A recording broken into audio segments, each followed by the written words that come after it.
Good afternoon, everybody. Welcome to this webinar. I am still suffering a little bit with a cough and a blocked nose, but hopefully I'll be able to make my way through this presentation this afternoon. So adding resilience and adding additional sensors is quite a huge topic. And so for anybody who is knowledge in this field, and I've missed out your chosen sensor for adding to other sensors, then I do apologize, because there is a huge range of sensors we can potentially add if we're trying to add resilience. So if the goal is resilient positioning, then we might be looking at starting with GNSS and trying to add additional sensors in there in some sort of hybrid sense in order to get a more resilient positioning solution. That may be as in traditional dead reckoning sensors. I'll cover some of those today. It may be adding terrestrial radio navigation is a very common solution. But there are other things we could do as well. We could add in positioning based on feature mapping, on terms of determining our location based on existing features we can identify in one way or another. That may be based on some sort of mapping. And inevitably, I think when we get to some stage with this further on, we're going to be talking about integration with communications networks as well. So there's a whole range of different topics we can bring into getting resilient positioning by adding additional sensors. And what they might be, well, it could be GNSS itself. We could add more GNSS satellites. We could add more GNSS signals on different frequencies, a very common solution at the moment. But as we've heard in the other webinars, simply adding more GNSS satellites and more signals might add a little bit more in terms of robustness, but we still are building in many of the same deficiencies that we're trying to address out of our core GNSS constellations. So you might look at other satellite systems, other forms of ranging, other observations we can make to other satellites, and there are proposals for those as well. I mentioned dead reckoning on the last slide. What do we mean by that?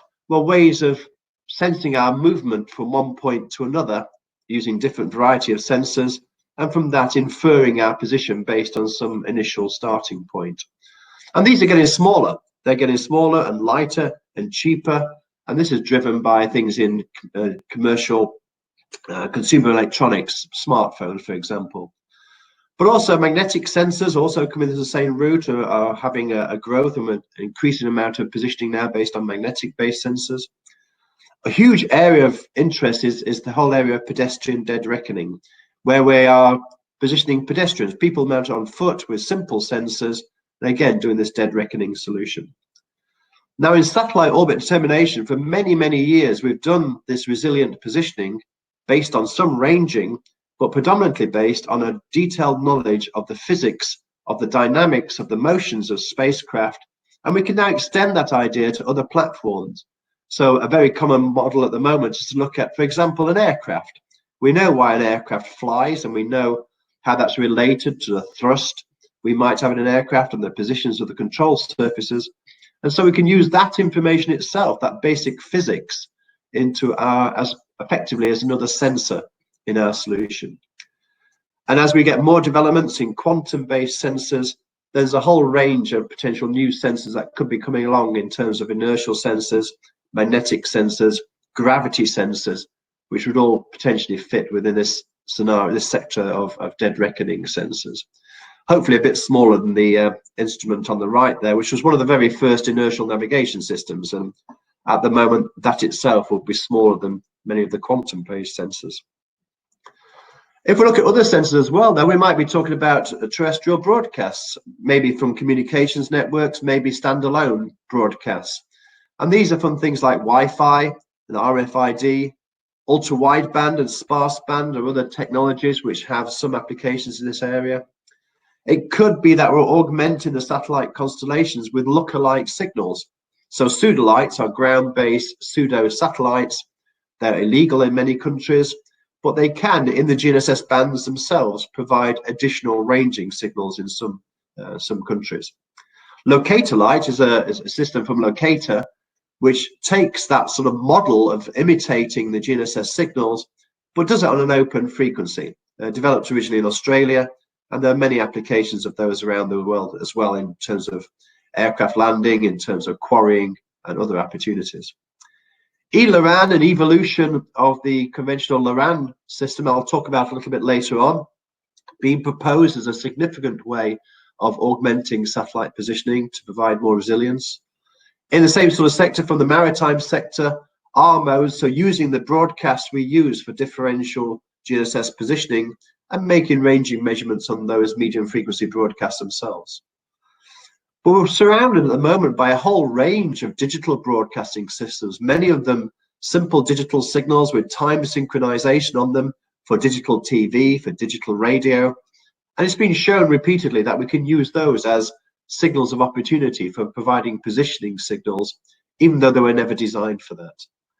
And quite an interesting area as well is, not rather than just looking at each user as an individual, how can we improve the resilience by ranging to each other, by sharing information, where some people may have more frequent positioning from satellites and people may be in worse situations. Can we share their data to give us a more robust cooperative positioning solution? And I talked about augmenting with feature mapping and other digital mapping. This can, of course, be outdoors or indoors. I'll talk a little bit about SLAM later on. This is this simultaneous localization and mapping. Effectively, this dream world of creating a map and positioning yourself within that map, all in real time and all simultaneously. And of course, underpinning all of this, which is why we are now in a situation where we can make perhaps more significant developments in terms of resilient positioning, is that we have more processing power available. And many of these capabilities I'm going to talk about are available already on the processing capacity of things like simple smartphones.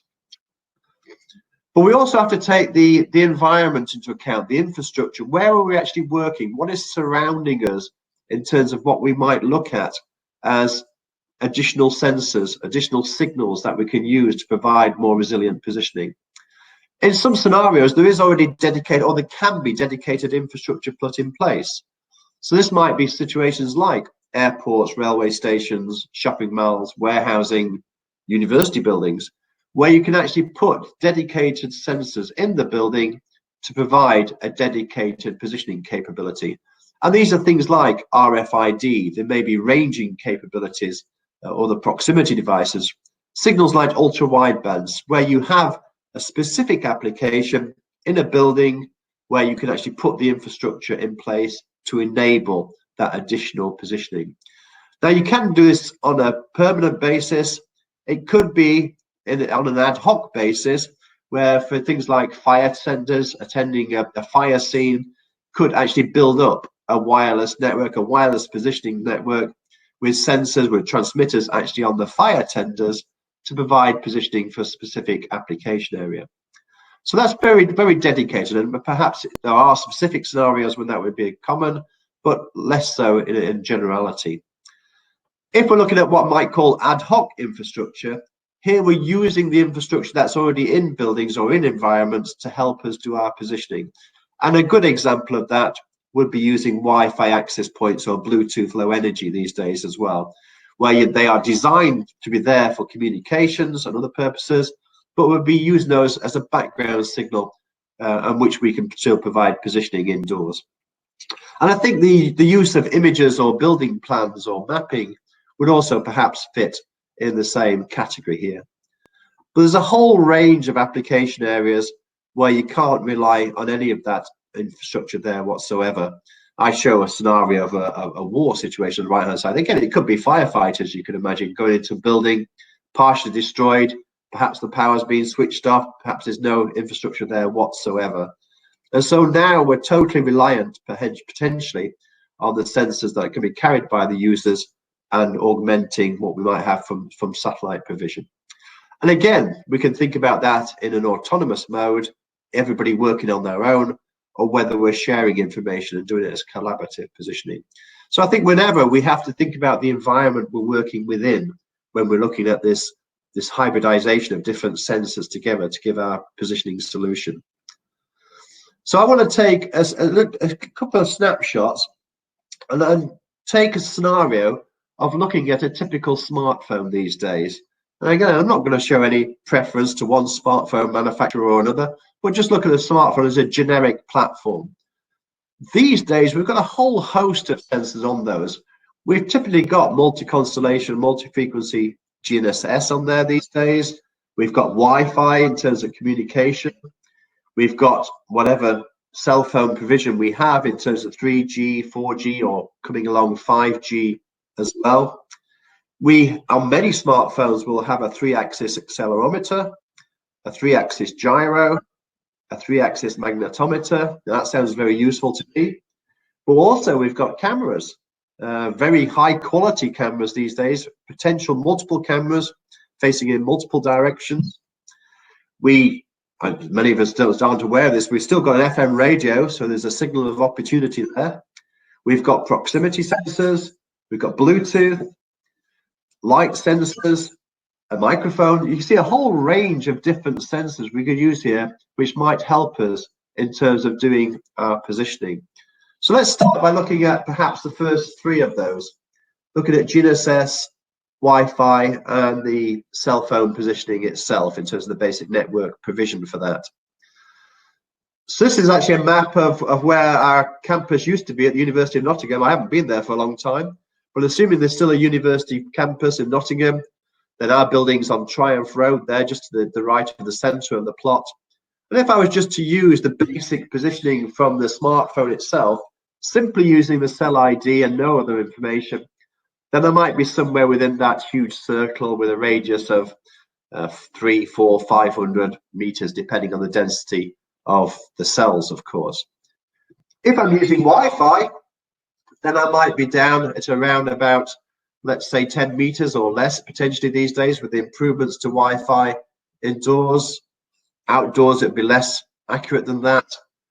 If I was using GNSS, as I'm familiar with, then we might be talking about, of course, a few meters. So quite a significant difference there. But the benefit comes when we start mixing these different sensors together. So again, if we look at Wi-Fi, how would we improve the positioning using Wi-Fi on its own?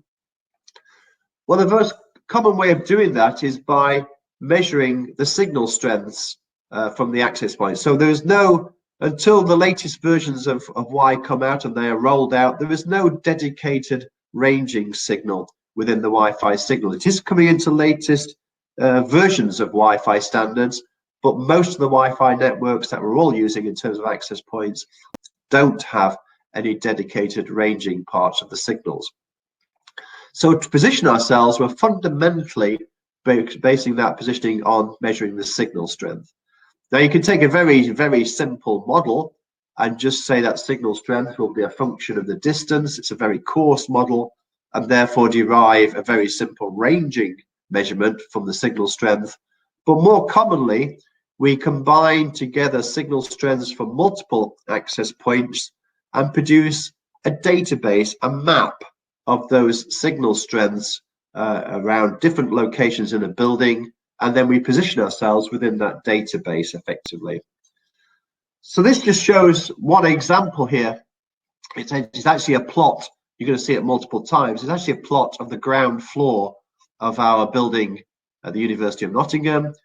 And what we're actually looking at is the signal strengths on the scale on the right-hand side there. You can see with the green color being the stronger signal and the red colors being the weaker signal, from one access point, which is over towards the left-hand side. It's actually in the bottom left-hand room. You can actually see there on the plot. And you can see, not surprisingly, as we go further away from it, the signal strength gets lower, not surprisingly. But you can also see an awful lot of variety where the signal is increasing or decreasing. Even in the strong room where the access point is actually based, you can see there are actually several points where we've actually got very low signal as well. But we'd combine all those together and produce what we call a fingerprint map. We combine from not just one access point, but multiple access points, and then create this database based on location of all the signal strengths from multiple points. And then when we're trying to position ourselves, we measure the signal strength where we currently are from the different access points and match it against the database. Okay, so the next plot I'm going to show you is a short video showing us walking around this building. And the green is the truth. That's actually where we were traveling. And the red is a very raw solution, just simply by matching against the Wi-Fi access points. So there's no clever processing going on.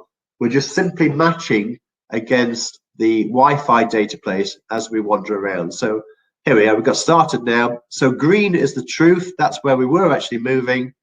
And the red is the location determined simply by matching against the Wi-Fi signal strength against that database we previously recorded for multiple access points. As you can see, most of the time it's following around quite nicely. This is a very difficult room we're in at the moment. It's actually our equipment store, so it's all metal shelving and boxes and things deep in the center of the building. But you can see as we're moving around, we're matching fairly well. There you go, a nice few examples of a few errors there.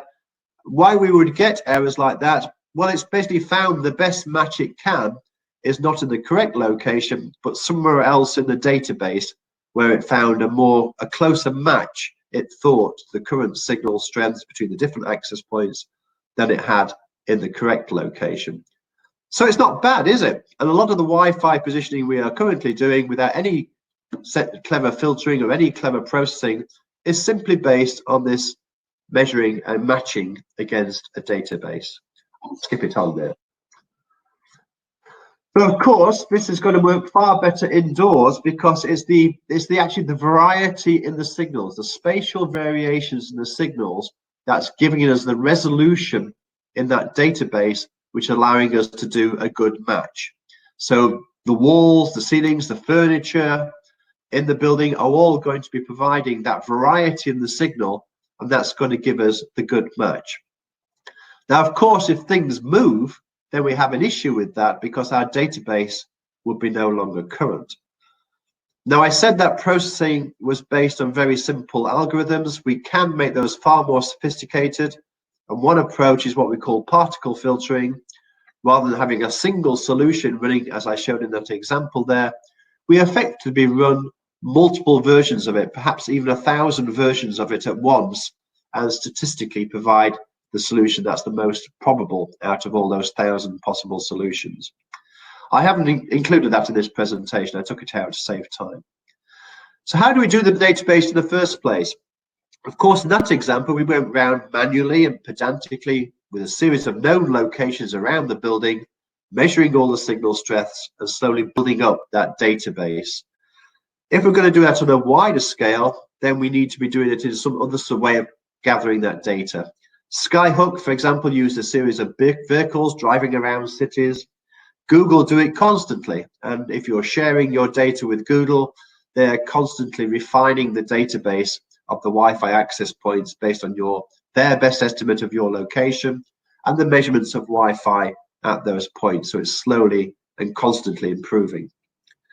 Of course, if you don't have indoor positioning from GNSS in any sort of way, then there is that incremental improvement, as I've just suggested, through the Google approach, or you can actually do it manually. And one suggestion has been, for example, that there are people who regularly go around buildings at night, security workers, cleaners, and they could have sensors as they're doing their routine jobs and actually be positioning themselves, improving the database so that we all could then use it the rest of the time when we use that system. But it is a big issue in terms of determining the database in the first place and then keeping it up to date. So let's move on and look at the next three sensors. I'm still in this context of the smartphone, but this moves me into the whole area of inertial navigation now, which I'll say a few more things about. And then we'll come back and look at some examples of it on the smartphone platform. So by inertial navigation, we simply mean measuring the motion of the sensor motion of the platform through a series of sensors, typically on 3 different axes, and measuring the accelerations and rotations, and sometimes the variations in the magnetic field on those axes. And we break it consistently into 2 components, really. The actual sensors themselves, if you like, which we call the inertial measurement unit, the IMU. And this is, as I say, typically 3 gyroscopes and 3 accelerometers on 3 perpendicular axes. And the IMU is simply measuring the changes in rotations and the changes in accelerations on each of those axes. And I'll come back and explain a little bit more about that in a moment. An inertial navigation system combines those measurements together these days with some electronics, which allows us to relate those rotations and accelerations to a change of position and a change of attitude. Hence, it's this dead reckoning system I talked about earlier on. An IMU, an INS, doesn't tell you where you are, it tells you where you are with respect to where you were previously. So if you want to use it in real time, you need to have a known starting point, and then you're determining your change of position, your change in attitude with respect to that initial location and orientation. So if we look at some examples down the right-hand side, traditionally, those inertial navigation systems were more mechanical in nature. And in fact, that very first picture I had on my first slide, that enormous device there, was one of the first mechanical inertial navigation systems. For the last few years now, we've moved over to more solid state devices, whereby we have what we call a strap down system, a box of sensors and electronics without the complexity of the machination of the gyros, the gimbal systems we'd have on the classical systems. Examples down the right hand side, from a series of rather anonymous looking boxes down to smaller and smaller devices, down to the chip scale, which is the sort of things we're now seeing in smartphones, for example. So how does it work? Well, fundamentally, using our gyros on the 3 different axes, we would integrate the output from those. They're typically rate gyros to get more complex, and that would give us the orientation or the changes in orientation of our platform. And then to get the displacement, we would rotate the measurements from the accelerometers by using our gyros into some sort of known Earth-based frame. We'd remove the effects of gravity. Obviously, that gravity would be sensed by our accelerometers. So once we've removed gravity, we can then simply double integrate the accelerometer outputs. Once integrating once will give you velocity. Integrating a second time over time would give you the change of position. And so we get into displacement. Now, MEMS are solid state devices, and we've seen a massive growth and improvement of those over recent years. They're becoming cheaper because of high volume production, again, driven by things like consumer electronics and smartphones in particular. But the manufacturing is getting better, and by careful calibration, we can get reasonable performance out of these MEMS-based sensors as well. So how do we get good inertial navigation? Well, good sensors is the first part of that. I'll explain a little bit more about that in a few moments' time. But then by combining the inertial with GNSS, with magnetometers, with other sensors to bound the growth of the error. And this is a very important point that I want to stress in a few moments.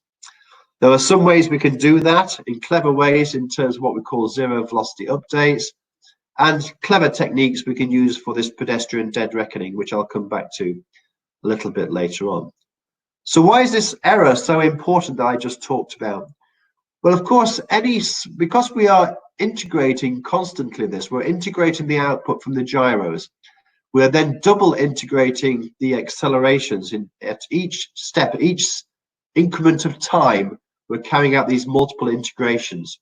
So any small errors that we've got in terms of calibrations of the sensors, so small biases in them, or uncertainties in the noise of those sensors, which might cause a drift in the characteristics of the sensor over a period of time, because of that double integration, that repeated integration, those sensors are going to grow quite rapidly. Now, the better the quality of the sensor, the slower the rate of growth of the error.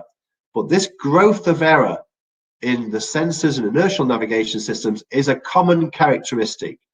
We can bound that error or control that error, as I say, by having better quality sensors, but it's always going to be there.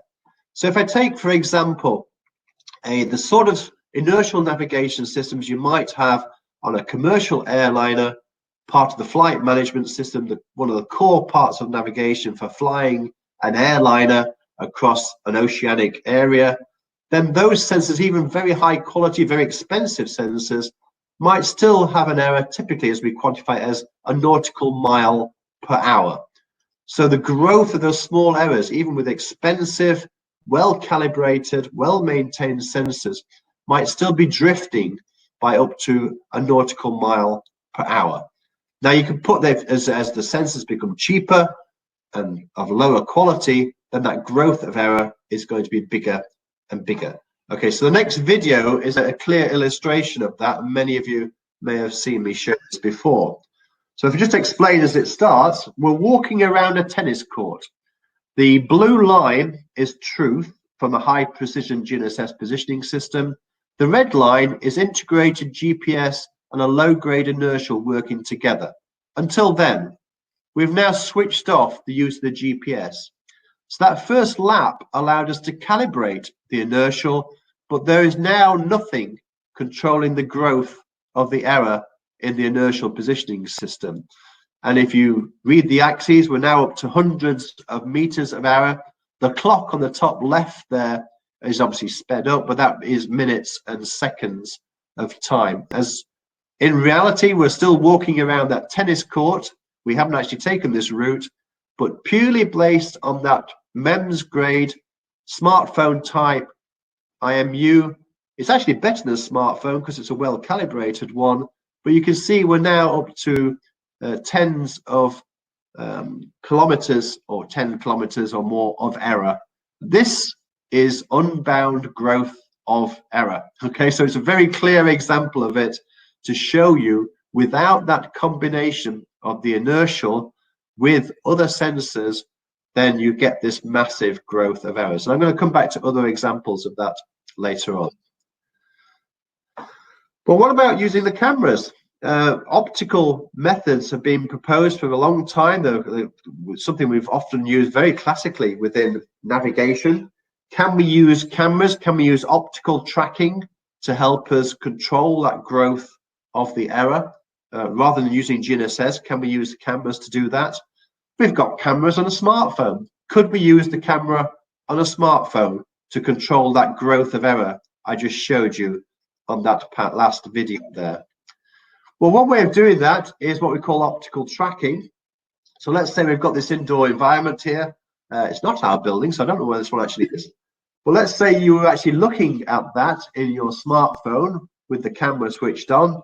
And what you're actually trying to do is detect changes in your movement based on changes in the image that you're viewing. So comparing one image with the previous image and looking for commonality, and therefore from that commonality inferring the change of location of your phone, you, as you're moving around the building. If we can get that, if we can get that change, and particularly the change of heading, then we can use that along with our IMU to control that drift that I just talked about on the previous few slides.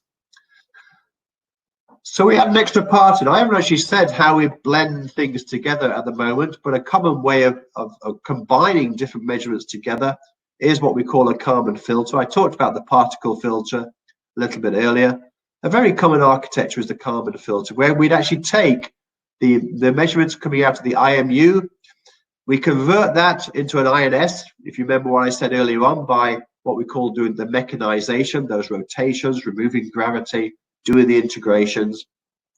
And then a common integration, as I've said, will be combining with GPS or GNSS, where we do the conventional positioning solution, and then that position and velocity comes into our filter and allows us to calibrate those corrections to the inertial, those drifts and biases that I talked about that give us that controlled positioning of the growth of the errors. What I'm doing now is adding that extra bottom part there. Basically saying, well, can I do that from the camera? Can I take the images from the camera? Can I do some clever computer vision processing in order to getting out those attitudes and the translations from those images and feed that into the same filter? And ideally, remove that middle line. Can I just do it with the IMU, the INS, and the camera as my integrated solution? And of course, that's what I'm going to demonstrate next. Now, the vision part of it is quite clever. This is using technology, again, from computer processing, computer vision. We're looking at two successive images, and what we're going to be looking for are common points between those images, common features we can identify, and then trying to correlate those from successive images to another. Now, we're going to get an awful lot of points that just are random in terms of the match that the software has actually found. But if you look at the image on the right-hand side of it there, eventually we will hopefully get a series of consistent, in this case, vectors of movement, the blue lines, whereby we found a match between a point in the one image, the points in the previous image, and those are consistent. So then we'd filter the data. We'd look for that consistent set and eliminate all the inconsistent ones, which are the red ones. Okay, so that's what we're going to be looking at. So again, a video to illustrate that. Hopefully it'll play. So as we're now running, so as we're starting to walk around, here we go. So I say the red are all matches that it's found which aren't consistent, but the blue little vectors are all consistent matches. And look about what we're walking on here. All we're walking on is just grass. And so even with just simply looking down at a grassy surface, we're able to find sufficient common points where we can find that match between one image and the previous image of the significant number of points you can see here. And so from that, we're getting then that heading, of course, that we want in terms of controlling the growth of the errors of our IMU. So let's go back to our tennis court. So here we are again, first scenario. The first time around our tennis court, we're going to be using the GPS to control the IMU. And then when we get back to that top right-hand corner, I'm going to switch off GNSS now. And now we're using the inertial, but its growth of error is being completely controlled by that visual tracking, that optical tracking of the camera, just looking at the ground, finding those common points, inferring the heading from that, and then using that in the filter to control the IMU in terms of its errors. And I hope you can see it's not as good as when we were using GNSS, but of course, I hope you can see it's pretty good as a combined solution there with very simple technology. We're just using the grain of the sensors of an IMU and a smartphone and the camera in a smartphone in order to do that. That slight wobbling of the trajectory was just because the person was walking. This is actually for the actual what the position was actually changing. I said there are other clever ways we can do this, and one way of controlling that growth of error is to say, well, what about if I stop? Every time you actually stop the inertial navigation unit, if the integration of the sensors is still telling you that you're moving, then it's obviously a growth of error. So just zero your velocity. So these zero velocity updates are very common in inertia when you can afford, excuse me, when you can afford to stop. Now, of course, in many navigation scenarios, it's not possible to stop, but it is when you're walking. If you actually put the inertial measuring unit on somebody's foot, then as part of a normal stance phase, when somebody's walking, there's a very short period of time when the foot is completely stationary on the ground. If we can detect that dwell period when the foot is stationary, we can do a zero velocity update every single step. And again, I'm going to show this with a real trial. This was using a small MEMS grade sensors, a calibrated one, so it's slightly better than you'd have in your smartphone, but it's still quite cheap, less than £1,500. Of course, it's dead reckoning, so we still need to start on a known point. Now, there is one clever trick in this, because I'm not going to tell you everything, but we use some quite novel algorithms in here to control the growth of one of the errors. The heading error is still difficult to control. But we've got some very clever approaches to do that in software that allow us to do it. So there is no other sensors involved in this. It is purely the IMU on, in this case, one of our PhD students' foot. Now I'm going to show us a first example of that. The first plot I showed on Wi-Fi. If you remember this plot, I said the green was the truth. And of course, nobody questioned me because you're not able to question me at the moment. But that truth was actually from a foot-mounted IMU. So no other sense. So now just ignore the red one, just focus on the green. This is just one small, low-cost MEMS-grade inertial measuring unit on the foot of our student, and they are walking around the building, and you can see by the straightness of the lines, the way the lines follow the building, the alignment of the corridors, for example. Yes, there's some small errors in there in terms of maybe an overall absolute bias in shifting this, but overall, with no other sensor integration, a low-grade MEMS-grade sensor on the foot of that student, you can see the quality of that indoor positioning as we're walking around the building. One other example here, this is a very busy building at the moment in Nottingham. This is the Queen's Medical Centre, the University Hospital, just adjacent to our campus. And here we've got, if you look at the red line, just overlaid on this aerial view of the hospital, then we entered from the top left there through the main entrance. We walked around the corridors of the hospital for about between 40 minutes and an hour. And when we came out of the building again, and if you look where we finished it, we finished within 2 meters of where we started. That was no other sensors involved, no ranging, no Wi-Fi. The only sensors that was used was a foot-mounted IMU, a low-grade foot-mounted IMU, and the processing of it. So very, very clear demonstration of the capability.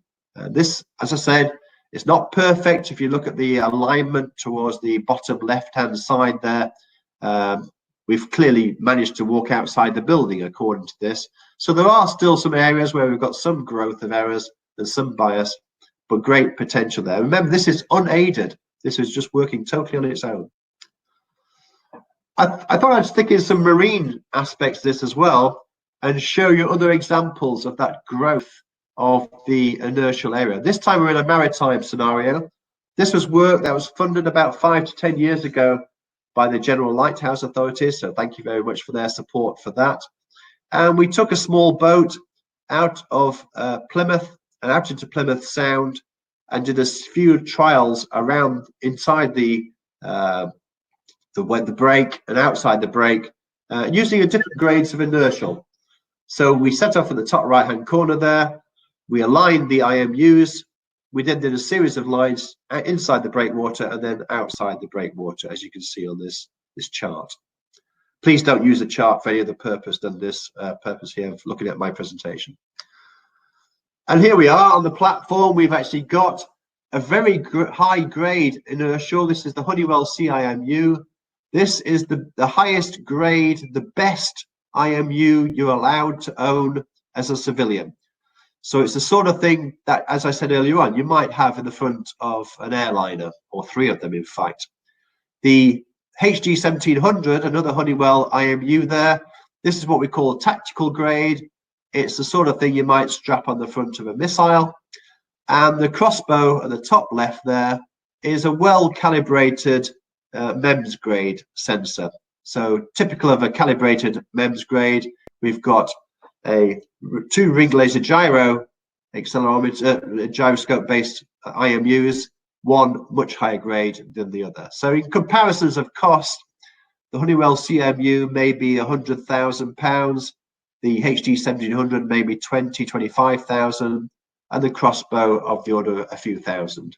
We are comparing that as truth with a fully integrated system from Planix, which used the Honeywell CIMU and integrated that with real-time kinematic GNSS.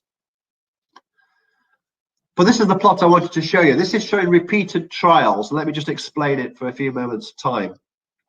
Along the bottom axis here, we've got time up to 4,000 seconds. And on the vertical axis, we've got growth of the horizontal positioning error on a logarithmic scale, if you notice on the vertical axis. The red is the CIMU, repeated tracks of that. That's the best. The blue is the other ring laser gyro, but tactical grade. And then the MEMS grade is the series of black lines. So these are repeated trials. It just shows the repeatability of it. But even if you take the best sensor there and you look at the red line, and if you look at, let's say you were trying to bound within 10 meters of growth of error, you can see by just comparing against the horizontal axis there, you're only talking perhaps about 200 seconds.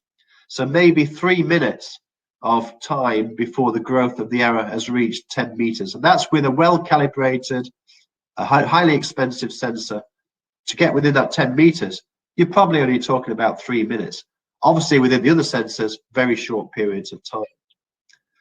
So I thought I'd just finish off with now the last few minutes talking about some of those other ways of doing the augmentation by doing the mapping and the feature mapping parts of it. And just say a few words, first of all, about SLAM. So simultaneous localization and mapping. As I said earlier on, fundamentally trying to solve two problems at once. Doing the mapping, so determining, as I said, what does the world look like, and then finding out where you are within that map. So rather than having a pre-existing map, you're generating the map as you're moving around by sensing the environment around you, but then at the same time, building up your own knowledge of where you are within that. So we can be building the map in the first place, we can be improving an existing capture of that map, and then we're positioning ourselves within that all in simultaneous time. How do we sense the environment? Well, some sort of a LiDAR or visual sensing. This has got a lot of interest in autonomous vehicle operations. A lot of the things we've seen about autonomous cars are based on this approach. And there's lots of applications in terms of movements and robotics in outdoor and indoor environments. The feature mapping, and thank you to Paul Groves for using his slides for this, is whereby we're determining our position, but again, by some sort of visual sensing of a feature we can identify. In this case, it's this tree on the left-hand side. We determine our position with respect to that. We then find that feature in some sort of database. And then if we relate our relative positioning to the feature with the position in the database, we can find our position. That's in an absolute sense. If we do it without a database, if we just keep tracking our position with respect to that feature, then we can obviously determine our change of position over time, again, simply by observing in one way or another a common feature between one epoch and the next. Now, height is a very common way of doing that. If we have a database of heights of the terrain, and then we measure our height, in this case of an aircraft flying over that using a radar altimeter, then we'd be able to, again, do matching against that database in providing that additional sensing information. I said I'd say a few words about eLORAN a little bit earlier on. eLORAN is an enhanced version of the more classical LORAN system, or LORAN-C as it became commonly known in its third variation. A long-range navigation system based on terrestrial transmitters. eLORAN is refinements to that. It changes some of the ways we can do the positioning in terms of the synchronization. It allows us to carry additional measurements on there, such as differential corrections to GNSS. But typically, we're still talking about an accuracy of perhaps 10 meters. Depends on the calibration you're actually doing of the signals. You have a series of stations in order to do this. It's not positioning from one station. It's a network of stations as primary and secondary synchronized transmitters. We do now need to allow for the propagation of the signals themselves through what we call secondary factors. This is the propagation. In a maritime sense, it's propagation over water. If we're propagating the signals over land or other environments, then we have what we call additional secondary factors. So a differential use of this, where we have a series of reference stations, allows us to calibrate those errors and therefore get improved positioning. And we can do some of that calibration using GNSS itself. Now, of course, the transmitters themselves were quite low frequencies, are quite large.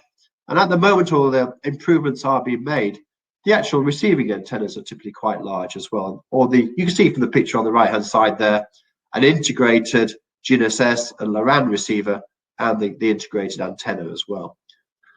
So these last two plots I'm going to show here before I finish just show some trials of LORAN around Nottingham, around the main University Park campus in Nottingham, on public roads outside the campus. So the blue line, again, is the truth, determining with high precision GNSS. The red dots are the positioning solutions using LORAN. So the GPS has been used to calibrate the LORAN to allow for those additional secondary factors. And then this is the positioning solutions against that blue truth there. Then you can say, okay, so there's some scatter around, but I only said perhaps a few tens of meters. It's within that field. What becomes very interesting though, when we look at that plot, which we did one day, and then we went out the next day and repeated this exactly the same trial. And what's very interesting is the correlation between the green dots and the red dots. So you can see there are localized effects in this taking place around traffic signals, around junctions. You can see many of these differences are along with around the corners where there's traffic junctions, the sort of the blockage, the difference here in the middle of the northwest side there is where there's pedestrian crossing. So we're getting interference, consistent interference to the signals from other sources there. But quite interesting plots. So I thought I'd just finish with a little bit of philosophy, because most of the last, I guess, 20, 30 years, we've been trying to fix GNSS. We've been talking about resilient positioning as a way of providing additional sensors to give us more resilience to GNSS. And in fact, the basis of many of these webinars has been based on that. What I'm suggesting, and those solutions, though, are very specific to different sensors, different scenarios, different applications. Each one would have potentially a different solution. What I'm suggesting here is an alternative to that. If we take the IMU, the INS, and we view that as our primary navigation sensors, then what is our focus now? Well, it's, as I stressed throughout, is bounding that growth of the error. And then we need some other forms of ranging, of use of images, whatever it happens to be, to bound that growth. But we have a completely different philosophy. And it's a very flexible philosophy, because if we're moving environments, we're changing environments, then having the IMU at the core of it means we might just be changing the technology, the sensors that's giving us that bounding, but the core is still there. The center, the glue throughout the whole lot is the IMU. Okay, so I'll finish there and say thank you very much for listening and listening to this webinar. If you wish to contact me, those are my contact details, but I'll just finish now by saying thank you very much, and I hope you enjoyed the webinar.